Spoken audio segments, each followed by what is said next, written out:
Jana kitoko image na yo na monde entier balelango makasi Jana TV nangai bana kini basepeli makasi ba diaspora bana Congo bosunga Jana TV ekende liboso Jana monene Jana TV Jana monene image na yo na monde entier balelango makasi Jana TV nangai bana Congo basepeli makasi bana kini chaîne oiza pona bino ponga moko dana moni ba image nango par-ci par-là on a sepela qui fort bana Congo bana poto ba diaspora bo s'abonner na chaîne na bino Genor TV mingi ko lobezati Boki eza Genor TV bo s'abonner massivement bo soutenir Genor TV bo soutenir sous manager d'Abisso Franck Ojivadol il est pour na ba initiative Genor TV. Je dis merci à tous nos téléspectateurs de la chaîne Genor TV, fidèles téléspectateurs pour la bonne précision. Je cite Donna Marie. C'est une sœur qui nous suit trop et chaque fois elle engage même les débats quand quelqu'un commente dans les mauvais sens. Et elle a été là toujours pour répliquer. Donna Maria. Yayo yango wana na zungiselio na nyonso oiza ko sala na chaîne ya Genor TV. Merci pour notre soutien pour na nyonso pe bande ko baza ebele. Soki na zui temps ya ko banda ko tanga bangonyo, je crois ça va nous prendre du temps.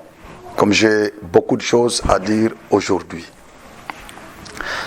Dans sa mercuriale qui était focalisée sur les thèmes les ministères publics face à la liberté d'expression dans un état de droit, les procureurs général près la Cour de cassation, voilà, à l'occasion de l'ouverture de la rentrée judiciaire, exercice 2022-2023, c'est samedi 15 octobre, il a adressé une demande à l'Assemblée nationale pour voter une loi allant dans le sens d'alourdir la peine des infractions d'incitation à la haine, d'outrage au président de la République, ou offense au président de la République et la propagation des fausses informations. C'était une intervention qui a été beaucoup critiquée par les hommes de droit, les juristes. Il y en a ceux qui sont contre cette demande du procureur général. D'autres sont pour. Alors, je suis venu, comme d'habitude, pour montrer ma position quant à cette question soulevée par le procureur général près la Cour de cassation. Voilà, la Cour de cassation, c'est ce que je voulais dire. Je pense que j'avais parlé de la Cour constitutionnelle, mais je suis en train de parler de la Cour de cassation parce que cette cérémonie de la rentrée judiciaire, exercice 2022-2023, s'était déroulé à la Cour de cassation, c'est à Kinshasa. C'est là où le procureur général près cette cour avait demandé à l'Assemblée nationale de prendre une loi qui va alourdir la sanction ou la peine de ces infractions susmentionnées.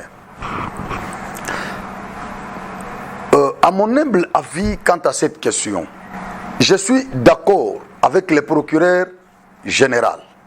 Je suis d'accord parce que l'infraction qui pose problème ou le point qui a posé problème dans cette demande du procureur général, c'est de l'alourdissement de l'infraction d'outrage ou d'offense au chef de l'État. Mais pour les deux autres infractions, tout le monde est d'accord parce que personne ne peut soutenir l'incitation à la haine dans un pays comme le nôtre ici. L'incitation à la haine, la propagation de fausses informations, personne ne peut soutenir cette pratique. Mais quant à l'alourdissement de l'infraction d'offense au chef de l'État, ça divise les juristes. Il y en a ceux qui pensent que nous sommes dans un état de droit, les chefs de l'État étant redevables vis-à-vis de la population, il doit être aussi critiqué par cette population qui lui a donné les mandats. D'aucuns estiment que les chefs de l'État étant une institution, il ne peut pas être critiqué dans les mauvais sens ou insulté, injurié par les internautes ou les citoyens qui lui ont donné les mandats. Moi, votre serviteur que vous regardez maintenant, je soutiens que le chef de l'État doit être, je parle bien de la personne du chef de l'État, il doit être respecté par les citoyens parce que nous ne sommes pas européens. Nous sommes africains, nous avons notre culture, nous avons nos us et coutumes que nous devons respecter scrupuleusement. Malgré cette doctrine occidentale qui nous imprègne aujourd'hui, mais nous devons respecter les chefs de l'État. Avant d'entrer dans le vif de mon intervention sur ce plateau, j'aimerais vous lire un article de notre Constitution, donc la Constitution du 18 février 2006, qui a été modifiée et complétée en 2011. Je vous lis l'article 68, l'article 68 de cette Constitution.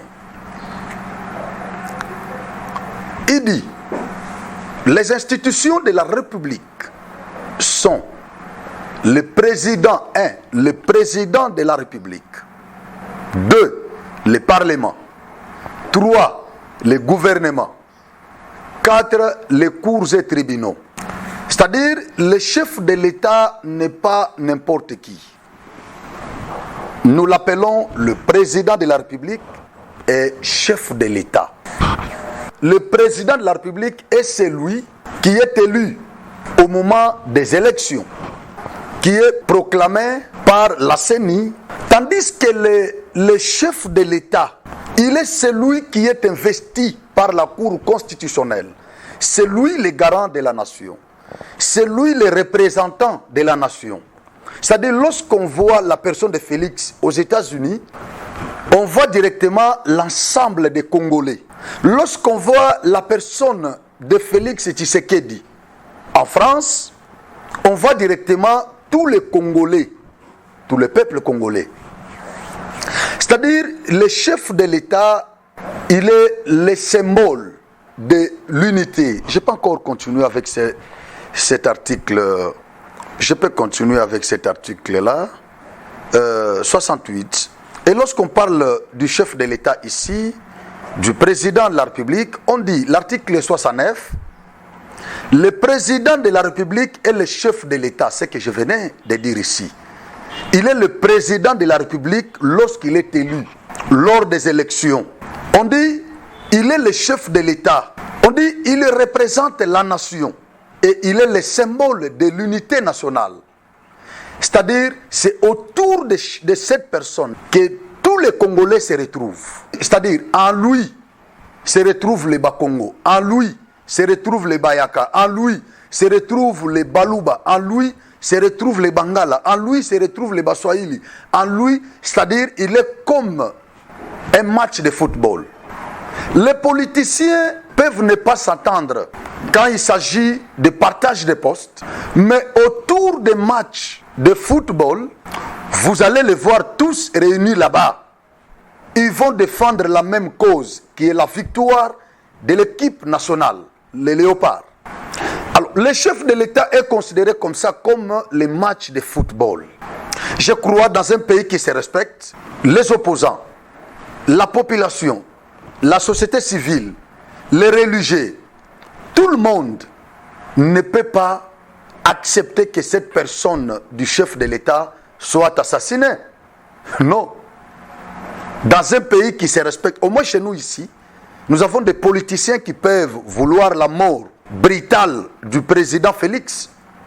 Mais sous d'autres cieux, dans des pays déjà normaux, je ne parle pas des pays de bonobos, je parle des pays déjà normaux. Que ce soit l'opposition, que ce soit la société civile, que ce soit la population, personne ne peut accepter la mort brutale ou l'assassinat de leur président. Personne.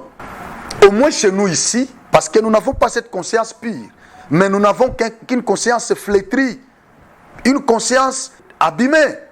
Quand on vous parle de l'assassinat de Tshisekedi, vous voyez certaines personnes dans ces pays, sur le plateau des chaînes de télévision, par-ci, par-là, en train de commenter, en train de rigoler. Il y en a qui vous parlent d'Akolian Bouma.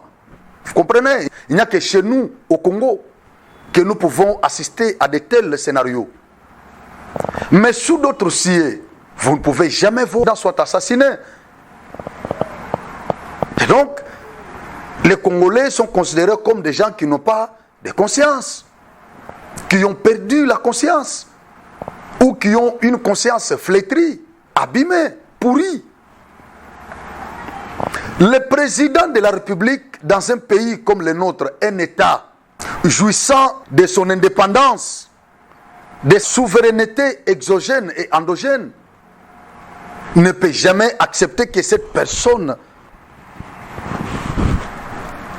du chef de l'État soit éclaboussée, soit humiliée. Non, ne peut accepter que sur cette personne soit jeté l'opprobre. Non. Parce que il représente, ou elle représente, comme je parle de la personne, elle représente toute une nation. C'est-à-dire quand on les voit, on voit directement le peuple congolais. On voit M. Franck qui vous parle. On voit Naomi qui est derrière nos caméras. Mais comment nous pouvons accepter que cette personne soit humiliée sur nos plateaux, soit éclaboussée, que cette personne soit offensée? Comment nous pouvons accepter ce genre de comportement dans un pays qui se veut démocratique, civilisé, un pays en voie de développement? Comment nous pouvons accepter ce genre de choses? Voilà pourquoi je vous ai dit, dès l'entrée de jeu, que je suis d'accord, je corrobore la proposition ou la demande du procureur général près la Cour de cassation. Je suis d'accord, parce que nous devons mettre chaque chose à sa place.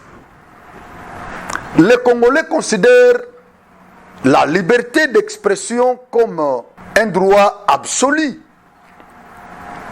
Je vous dirais que cette liberté d'expression n'est pas un droit absolu, mais c'est un droit relatif.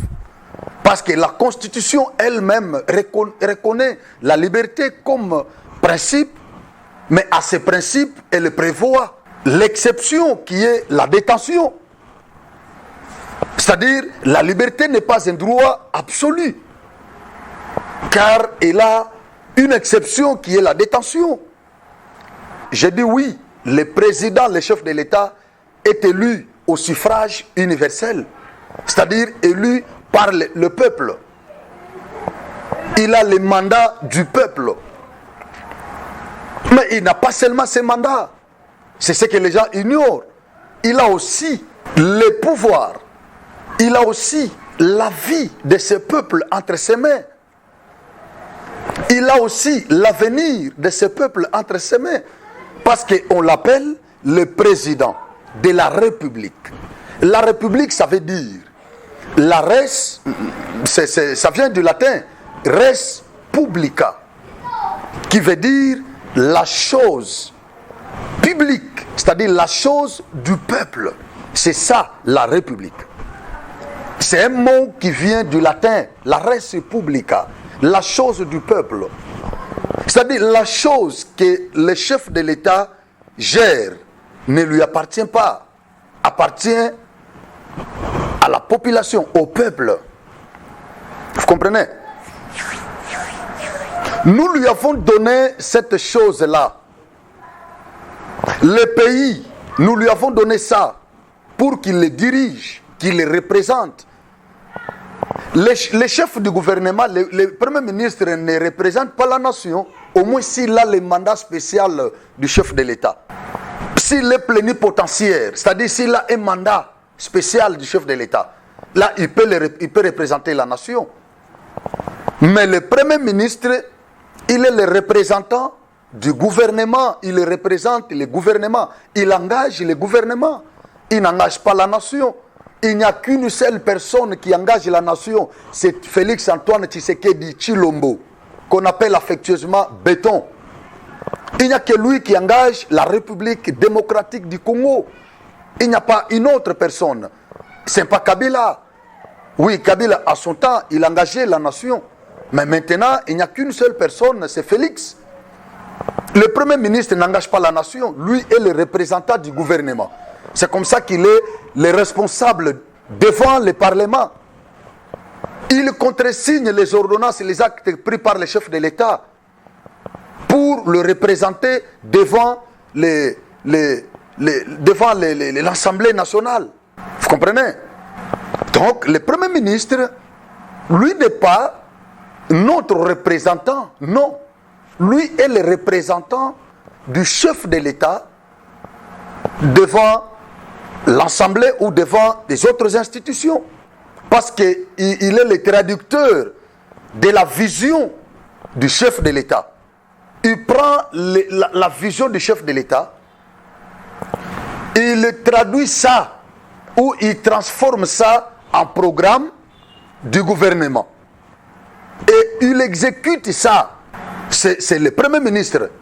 Donc c'est lui l'exécutant de la politique de la nation.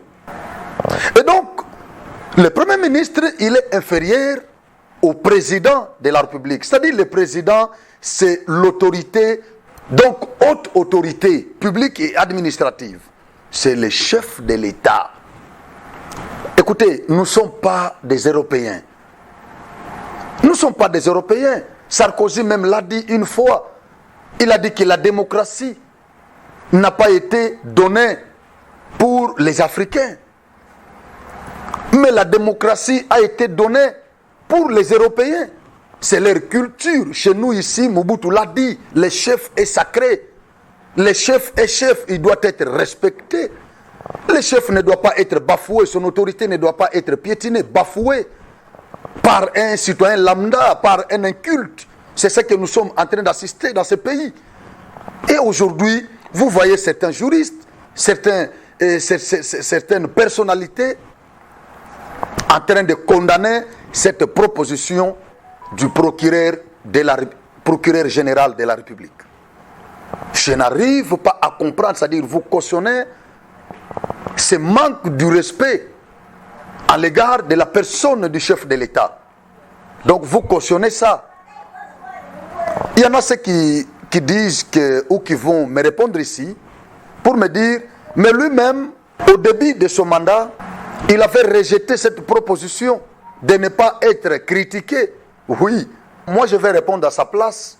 Félix ne savait pas qu'il serait injurié comme c'est le cas aujourd'hui. Il ne savait pas. Il ne savait pas qu'il serait minimisé, piétiné, comme c'est le cas aujourd'hui. Il venait de l'opposition. Il l'a dit même en Europe, devant les micros d'une presse européenne, qui ne savait pas qui trouverait ces réalités qui se vissent aujourd'hui dans les pouvoirs ou en politique, au fait, dans la magistrature suprême. Il ne savait pas. Il a même à donner raison à Joseph Kabila. Ce n'est pas en totalité. Pour certaines choses, oui.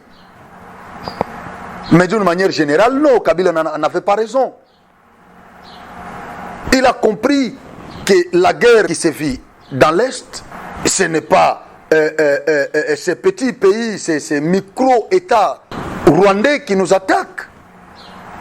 Mais il a compris que c'est les multinationales qui sont derrière, c'est ces micro-États. Ce sont eux qui attaquent le Congo, ce n'est pas les Rwandais qui nous agressent. Parce que le Rwanda n'a même pas le souffle de nous agresser. Il a compris ça. Mais quand il était dans l'opposition, il n'avait pas compris ça.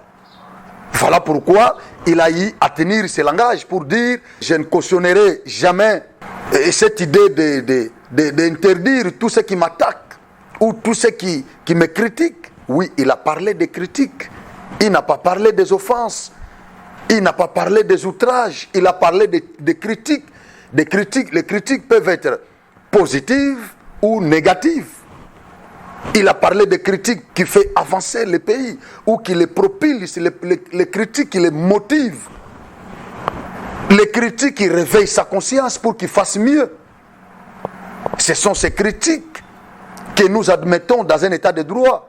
Mais injurier la personne qui représente, ici lorsqu'on parle des institutions, mes bien-aimés, mes très chers téléspectateurs, lorsqu'on parle des institutions ici, constitutionnellement, nous n'avons que 4 institutions. Quand bien même, traditionnellement, il y en a 3. Nous avons les pouvoirs exécutif, législatif et judiciaire, selon l'esprit de loi de Montesquieu. Mais constitutionnellement, il y en a 4. Et la première de toutes les institutions, c'est la personne. Ici, on ne parle pas de la présidence, non. Ne faites pas l'amalgame.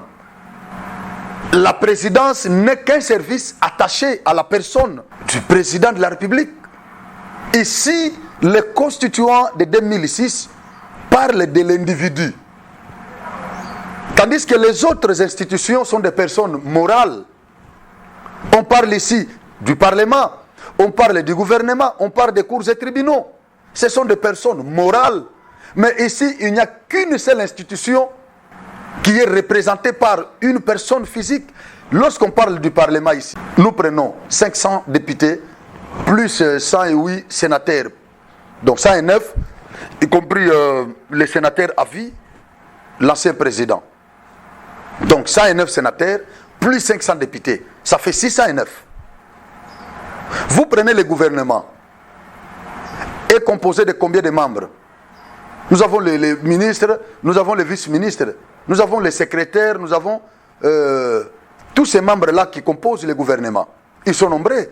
Nous prenons les cours et tribunaux. Nous avons les présidents des juridictions. Nous avons les procureurs généraux et procureurs de la République. Vous comprenez? Nous avons tous ces membres ici de ces institutions. Mais la première institution est représentée par une seule personne. Et vous allez me dire de ne pas respecter cette personne. Donc vous cautionnez ces insultes. Vous cautionnez ces offenses. Vous cautionnez ces outrages au chef de l'État. Vous le cautionnez. Non. Moi, je corrobore l'idée de ce procureur général.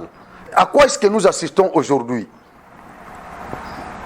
Nous assistons au scénario tel que les personnes qui insultent le président de la République sont soutenues par les opposants.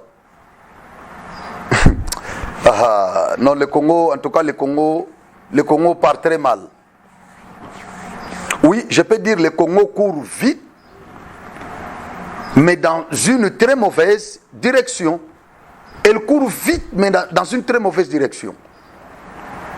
Donc, les gens qui insultent cette personne que je viens de décrire ici, les gens qui insultent les chefs de l'État sont soutenus par les opposants, par les acteurs des sociétés civiles, les acteurs politiques, religieux.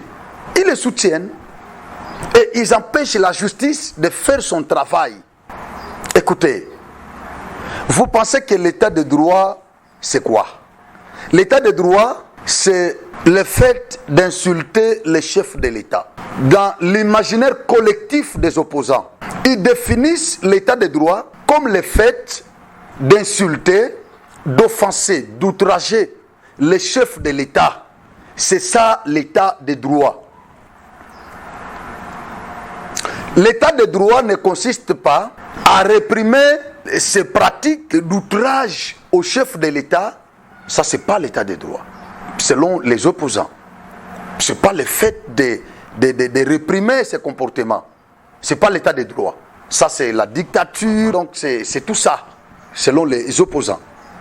C'est comme ça qu'ils définissent l'état de droit. Je n'arrive pas à comprendre l'élite politique congolaise. Je n'arrive pas à comprendre.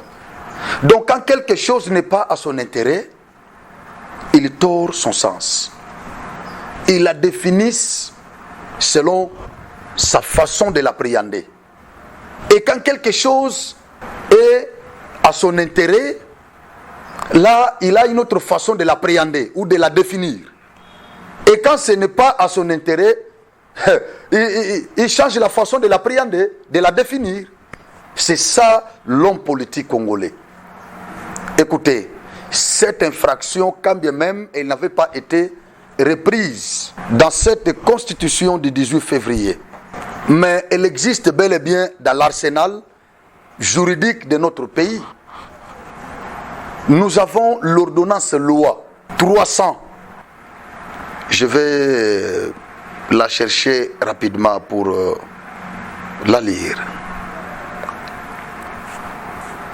L'ordonnance loi 300 du 16 décembre 1963 sur la répression des offenses envers les chefs de l'État. C'est ça l'élément légal de cette infraction, l'offense au chef de l'État. Son élément légal, c'est cette ordonnance loi 300 du 16 décembre, ce que je viens de lire ici. Cette ordonnance loi n'a que 2 articles seulement. Le premier, l'offense commise publiquement envers la personne du chef de l'État est punie d'une servitude pénale de 3 mois à 2 ans et une amende de 2000 à 10 000 francs ou d'une de ces peines seulement. Vous comprenez? C'est-à-dire c'est une infraction qui est reconnue par une loi de notre arsenal. C'est cette ordonnance ici de 1963. Ordonnance loi 300 du 16 décembre 1963 sur la répression des offenses envers les chefs de l'État. Cette ordonnance, elle est encore en vigueur. Elle n'est pas encore abrogée parce qu'elle est évoquée devant les cours et tribunaux de notre pays. C'est-à-dire, elle est encore en vigueur. C'est cette ordonnance qui explique et qui sanctionne, qui parle de cette infraction d'offense envers la personne du chef de l'État.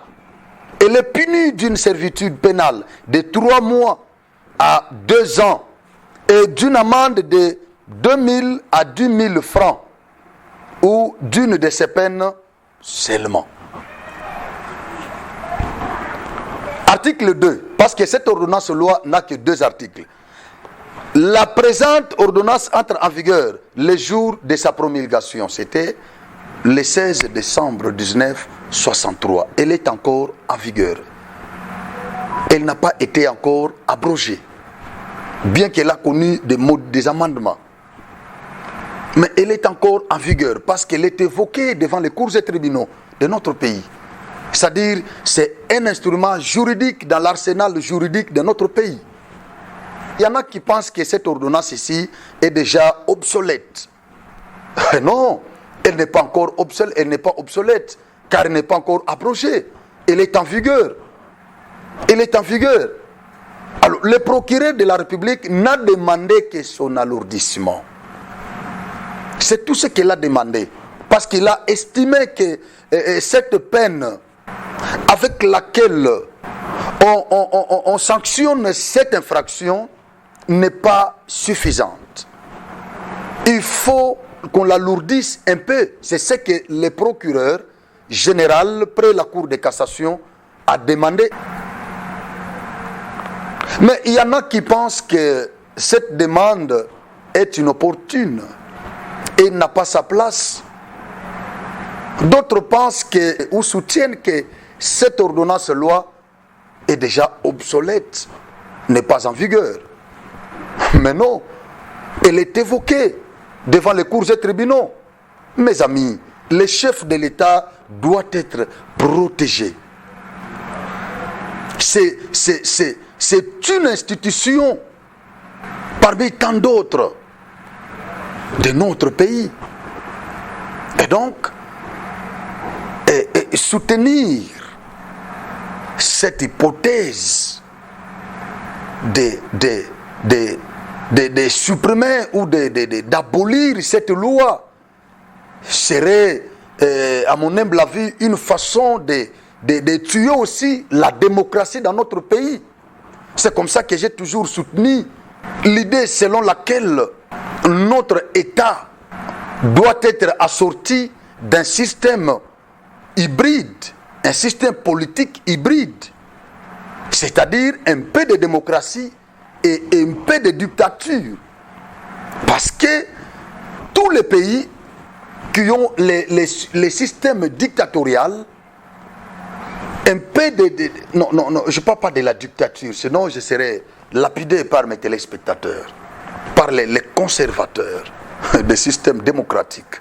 Je parle de ces systèmes hybrides, c'est-à-dire un peu de démocratie et un peu de dictature. Prenons l'exemple du Rwanda. Le Rwanda dont nous faisons l'apologie aujourd'hui, ces pays, ces petits pays. Prenons seulement l'exemple de ces micro-États, le Rwanda, dont nous faisons l'apologie chaque jour. Le Rwanda a adopté le système hybride, le système politique hybride, un peu de démocratie et un peu de dictature. C'est comme ça que ces pays avancent. C'est comme ça que ces pays avancent, parce qu'un noir, si vous lui donnez la liberté dans sa totalité, mais il fait de ça libertinage. C'est ce que nous connaissons aujourd'hui. Surtout avec l'évolution, avec la mondialisation aujourd'hui. Le monde qui est devenu un village planétaire. Vous voyez les gens qui s'insultent chaque jour parce qu'aujourd'hui, on a donné la parole aux incultes à la place des immatriculés. Aujourd'hui, tout le monde, l'Internet donne parole aux incultes à la place des immatriculés. Nous avons des gens qui ont des choses à dire, mais qui n'ont pas de possibilités. Ils attendent d'être invités sur le plateau des chaînes de télévision. Parfois, ils n'ont pas de moyens pour payer là-bas. Il n'a pas de courage de mettre son téléphone comme ça devant lui et parler. Mais aujourd'hui, nous avons des incultes qui n'ont rien à faire, qui font des commentaires chaque jour sur le Facebook, sur les réseaux sociaux. C'est-à-dire les réseaux sociaux leur accordaient un cadre d'étaler leur turpitude, leur sordide. Ces incultes, c'est moins que rien. Et nous avons des cadres, l'élite politique, qui corroborent ces comportements, ces genres de choses, qui les soutiennent. Nous avons ces politiciens. Ça offusque. C'est vraiment offusquant. Je suis navré. Je suis offusqué quand je vois des intellectuels, des juristes qui soutiennent ce genre de choses et qui condamnent le procureur général. C'est vraiment offusquant. Je suis vraiment sidéré, navré, très choqué. Voilà pourquoi je suis venu vite pour faire ces petits commentaires, pour mettre en exergue mon soutien indéfectible au procureur général près la Cour de cassation. Cher procureur, vous n'êtes pas seul. Continuez à demander. Et j'adresse ma demande à l'Assemblée nationale. Chers députés, protégez-vous. Protégez même les chefs de l'État. Parce que lorsque le code pénal, je vais lire une disposition, une ou deux dispositions dans le code pénal. Le code pénal congolais. Code pénal congolais. Article 136. On dit, sera puni d'une servitude pénale de 6 à 12 mois et d'une amende de 50 zahir au maximum, ou de l'une de ces peines seulement, celui qui, par parole, fait, geste ou menace, aura outragé soit un membre du bureau politique, soit un membre de l'Assemblée nationale, dont vous êtes aussi concerné, soit un membre du gouvernement, soit un membre de la Cour constitutionnelle, dans l'exercice ou à l'occasion de l'exercice de son mandat ou de ses fonctions, sera puni d'une servitude pénale. Je m'arrête d'abord là. Vous voyez que l'Assemblée ou les députés, vous êtes aussi concernés. Alourdissez, chers députés. chers honorables, cette peine. Alourdissez la peine de cette infraction ici, des offenses, des outrages envers les autorités. Nous devons protéger nos autorités. Critiquer, oui, je suis d'accord, je dis oui et amen. Nous pouvons critiquer le président de la République. Donc, on critique, quand je parle du président comme institution.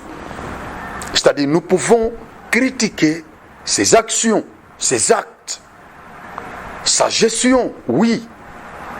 Nous pouvons critiquer, mais pas aller jusqu'au même à parler de sa libido, jusqu'au même à parler, à toucher à sa personnalité. Non, ça c'est extrapoler. Ça c'est aller au-delà des limites fixées. Et donc, je réitère mon soutien le plus indéfectible à la personne du procureur général près la Cour de cassation. Cher procureur, je vous soutiens et continuez toujours à demander à l'Assemblée, et moi aussi je continuerai à demander à l'Assemblée nationale. Je ne parle pas comme ça seulement pour protéger la personne de Félix, non, pour protéger la fonction. Tout individu qui va occuper cette fonction doit être protégé. Alourdissez la peine de cette infraction, s'il vous plaît.